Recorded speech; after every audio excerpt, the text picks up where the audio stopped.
రాధిక ఒక సక్సెస్ అయిన gazetted officer. Radhika జీవితంలో అన్ని సక్సెస్లే చూస్తుంది, కానీ ఒక అమ్మగా ఓడిపోయింది. దానికి కారణం తల్లిగా కూతురు పట్ల చూపిన అతి ప్రేమ, అతి గారాబం, అతి చనువు.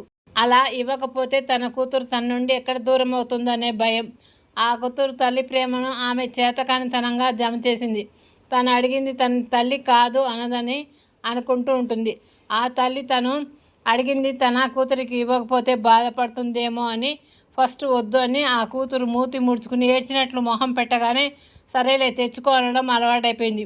కూతురుకు చేతిలో ఎప్పుడు డబ్బులకు ఇబ్బంది లేకుండా ఉంచడం, ఆ డబ్బులు తను ఏం చేస్తుందో అడగకపోవడం. కూతురుగా ఆ పిల్ల తన బాధ్యత మర్చిపోయింది. అమ్మను ఏడ్పించైనా తను అనుకున్న పని చేసుకోవడం అలవాటు చేసుకుంది. తల్లి పిల్ల విషయంలో ఎంత జాగ్రత్తగా ఉన్నా రాధిక అతి ప్రేమనే ఆ పిల్ల నిర్లక్ష్యంగా మారిపోవడానికి కారణమైంది. ఆ అతే మొండితనంగా మారిపోయింది. ఏం చెప్పబోయినా నీకు తెలియదులే అంటూ తల్లి మాట తీసేయడం మొదలుపెట్టింది.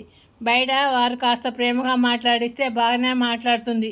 తల్లిగా తన కూతురికి ఏం చెప్పబోయినా నీకు తెలియదులే, పక్కింటి స్నేహ వాళ్ళ మమ్మీ చూడు ఎంత బాగా చూసుకుంటుందో కూతుర్ని అంటూ తల్లికే చెప్తుంది. ఇలాంటి పిల్లల్ని ఆ తల్లి మార్చలేకపోయింది. ఆ పాప తన జీవితం సరిగ్గా మార్చుకోలేక తర్వాత చాలా కష్టపడింది. అందుకే పెద్దలు పిల్లల్ని అతి గారాబం చేయకండి, అతి చనువు కూడా ఇవ్వకుండా. వాస్తవమైన జీవితం ఎలా ఉంటుందో మీరు చిన్నప్పుడు అన్నీ తట్టుకుని వచ్చారు కదా, అలాగే వాస్తవ జీవితంలో బతకనియండి మీ పిల్లల్ని. గుడ్ నైట్ పిల్లలు. నా కథలు నచ్చినట్టు లైక్ చేయండి, షేర్ చేయండి, సబ్స్క్రైబ్ చేయండి.